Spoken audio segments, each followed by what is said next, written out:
Udalaren izenean, benetan pozik gauduz berriro ere areto honek eskaintzen duen aukera kulturala partekatu ahal izateaz.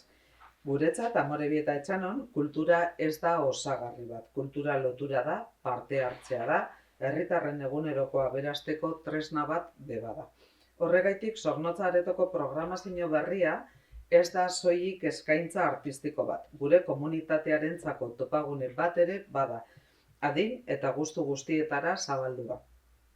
Antzerkia, musika, dantza eta zinema uztartzen dituen eskaintza zabala aurkezten dugu gaur. Eta badakigu horrelako egitarauak ez direla berez sortzen. Horretarako, udalaren apustu irmoa dago atzean, kulturarako baliabideak jarriz eta tokiko zein kanpoko sortzaile espazio bat eskainiz.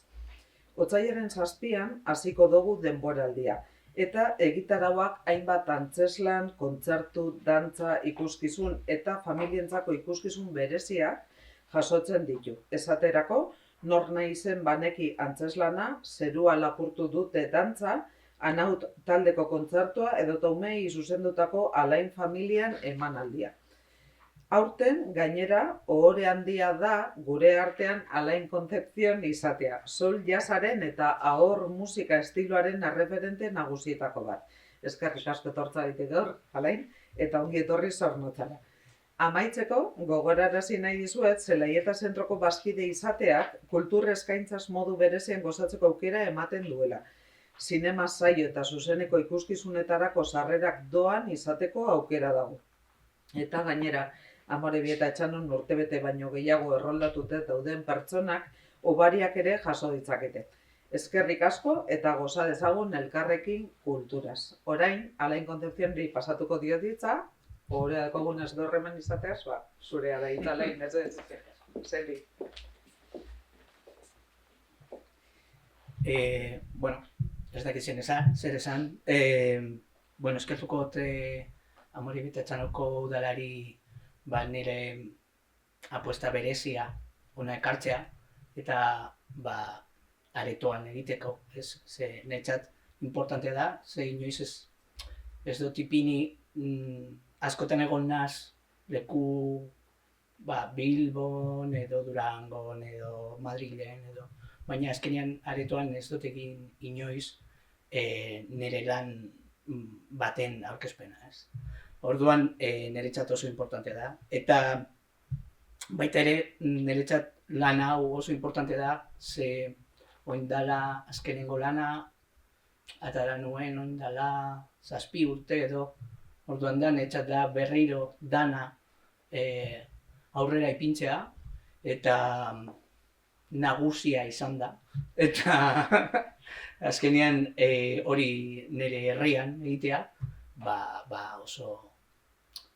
oso importante da, ez, niretzat.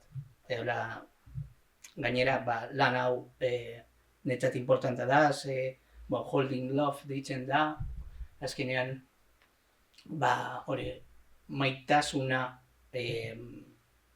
berez hartzen dau tematika bezala, eta niretzat maitasuna bizitza da, eta maitasuna azkenean musika da, ez. Orduan, hori aukera izatea, hori aurkeztea familia artean, niretzat oso garrantzitsua da kultura aurrera eramateko ere, ez? Eta orduan, eskertzen dute asko. Eskerrak zuen. Eskerrik asko. Bueno, se va a encontrar músicos de primer nivel. A mí, una de las suertes, yo soy una persona autodidacta, pero una de las suertes que he tenido en la vida es que llevo más de 25 años en la música y me he encontrado con amistades de todo tipo y tengo la suerte de estar al lado de todos los grandes músicos de Euskal Herria. Entonces, pues por ejemplo, al piano viene Juan Ortiz, que es uno de los grandísimos pianistas de jazz que ha estado viviendo en Japón, se ha vuelto y le pude decir, hola, ¿qué te parece si te doy trabajo? Y le ha parecido bien, entonces para mí es una suerte.